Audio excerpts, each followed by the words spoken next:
Hi, welcome back to Joshcore. We're standing outside of the monolith starter base here, and I have made some adjustments inside of the base. Come down to the storage center here. You can see we've kind of rearranged everything by the end of last episode. I even added this button here, which actually opens up a small, simple area, which allows us to access a melon farm and a pumpkin farm, and additionally a sugarcane farm. That's because in between episodes, I built up this pumpkin and melon farm and this sugarcane farm beneath the surface here. So that will passively earn us some pumpkins and melons and some sugarcane in the background. I hope to move over some of my villagers in a future episode to then have infinite golden carrots back here as well. Additionally, in the last episode, we got ourselves an elytra and beat the dragon, did all that stuff. So what better way to start today's episode than to make ourselves a creeper farm? So from all of this, I have gathered all the materials needed. So let's go build this thing.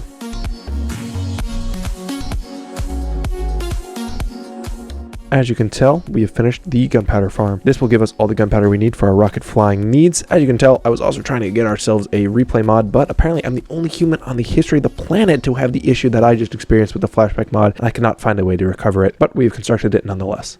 So I've spent some time AFKing here. I've spent roughly an hour or two just at the farm here, and we made ourselves about 9 stacks of gunpowder, which is about all I need for the time being, so we can make ourselves some rockets back at the base. Back at the base here, and we now got ourselves a full sugar box of rockets. And the next thing I want to do here, actually replace our Pokemon lineup here. As you can see, currently we're rocking the Onion Turtle, the Cybertruck, Arcanine, and the Lobster, Sausage Dog, and Waffles. A very, very fit lineup for me. However, it doesn't make sense for me to have 2 evolutions on our lineup here, so I'm actually substitute out our Cybertruck here, replace them with our old EVs here, and actually go to this page where I have caught a Pichu. This guy I actually caught in between like episode 1 and 2, but I wasn't ready to bring him in yet until now. But I want this guy to evolve eventually into a Pikachu one day, so I think this is where our journey begins with him. Bring out an XP share and we can work on leveling this guy up. Also shoulder him, that's kind of cool. Oh, look at that, it's adorable. I'm not going to make that a main goal of today's episode, like going on my way to level him up, but I'm just going to kind of have him with the XP share on in the background as we start farming up some resources for a mega build. I started by creating a massive area in the cherry grove. Then I went for mining for some deep slate. Additionally, I mined for some tuff, farmed up some gravel and some sand so I can make some concrete powder later on, gathered some mud, and some blackstone in a bastion. Then I crafted up all of my deep slate into necessary blocks, made some green concrete powder, converted into concrete, and then crafted ourselves some blackstone bricks. So after that resource gathering session, we have gotten all the materials needed. Let's get to cracking. And we're going to build it right over here on this area that we've cleared out. Looks a little bit unnatural, but over time I will probably terraform this back and, make it a little bit more natural. But let's do this.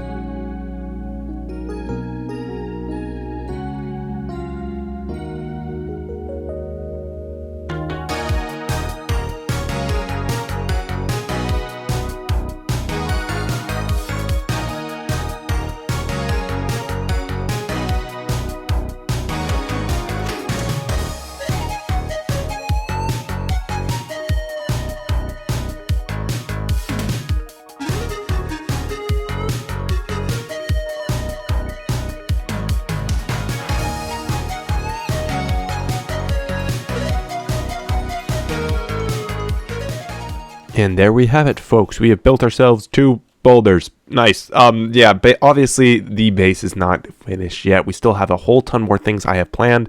The inside of this is actually quite empty and it's a bit of a mob farm, so we should probably light it up. As of right now, all I have is 2 boulders here. I plan on building a house up on this thing and adding some more height here. And I think when it's perched up on the hillside behind the monolith right over here, it's going to create a kind of a cool backdrop, and it's just far enough away where the fog effect kind of comes into play, and it'll make a pretty cool looking build here. So this is just the first step. We only are planning to go up from here. Now with this finished, I want to work a little bit more on upgrading our Pichu and try to get him up to a Pikachu. Now the problem with this guy is similar to the Eevees from last episode, he needs to have a certain friendship level, I think of 150 as well, so I need to make sure he spends a lot of time outside of his Pokeball. Alright, we're back after some time and the Pichu is ready to evolve into a Pikachu, so let's get this guy out and let's evolve him to Pikachu. Let's bring him out for the first time. There he is, look at him. We can even shoulder this guy. He's riding around, look at that, he even like holds on, that's so cute, look at him. There we go, kind of moves with me, that's really weird. Anyways, as I was waiting for this guy to actually evolve here, I was looking at my storage system and I thought of a really cool data pack which I have on Joshcore. That allows me to take basically any block, throw it into a stone cutter, and we can get ourselves a mini version of the block. I think it would be cool to replace all the signs here on my storage system with some sort of mini block version, so that way it's a little bit more easier to figure out what's inside, so I don't have to read all these signs. I can just look at the block and go. It also just looks cooler and takes advantage of the data pack that I added to this world. So these are all the blocks that I think I'm going to need here, so let's just bring it to here and make a whole ton of these. There we go. Now let's put them up. There we go. I think I'm pretty happy with that right now. So, we have our wood, dirt, moss, grass blocks, lights. This is our food, for example, with the cow head. Miscellaneous. Right now I'm using a clay block, but that might change down the line. And you'll see like the stones up the side here. For example, this is my armor and tools. I don't really know what to do for that. There's not really a head for that. So I'm just using this right now. Same thing with mob drops. I hope they maybe get like a zombie head or creeper head, but those obviously require a charged creeper to, do the whole igniting thing, which is a whole nother ball game. So I'm not really dealing with that right now. So zombie flesh will work for now. I think this is just a pretty good look for the storage right now. It also brings a little bit more color into this pretty bland room. All right, guys, I was exploring a little bit and I found this village that's actually not too far away from my base here. And if you look down here, that's definitely a trial chamber, which not only do we need to just mine just for the resources, like the amount of tough bricks in there is insane, but I'd also like to get some of the special trial chamber stuff that's inside as well. So let's tackle this right now. There's an advancement. Let's get in here. Oh, man, there's a lot of spawners in here. I just set that off. Oh boy. That was pretty easy.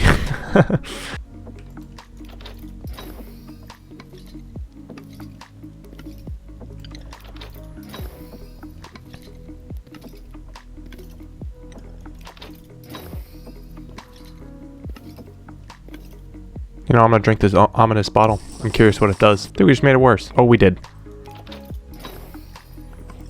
Ooh. Alright guys, so I downloaded a texture pack that makes like the mobs have better animations. The spiders are terrible. Like they're terrifying. Like I don't really have arachnophobia or like fear of spiders, but this is terrifying.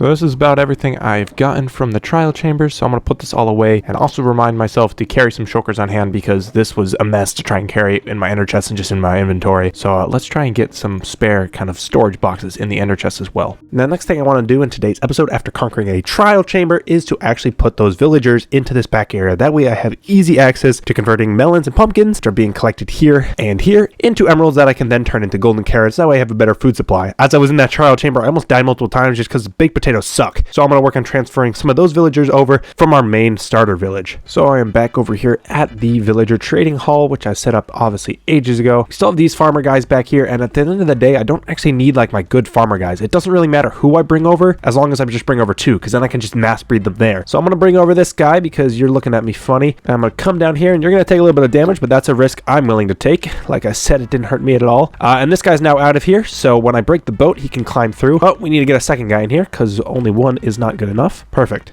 You're going to take some damage, but that's all right, buddy. And those are the guys we need. All right, now that these guys are here, we can actually break the boats. And the only way they have to go is into the portal, which we've set up over here. So if this guy follows me this way, you're going to see a portal over here, which is exactly where I want you to go. But let's make a checkpoint here with a boat. So are you kidding me?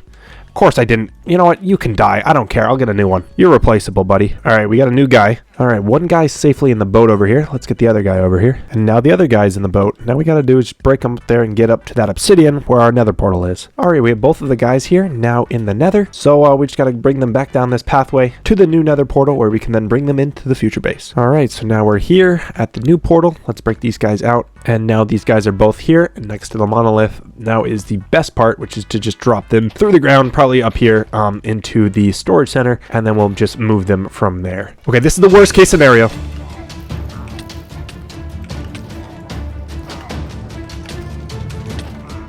Oh boy, this is the worst case scenario possible. Of course, a pillager thing happens as soon as I'm here. Please don't kill my villager.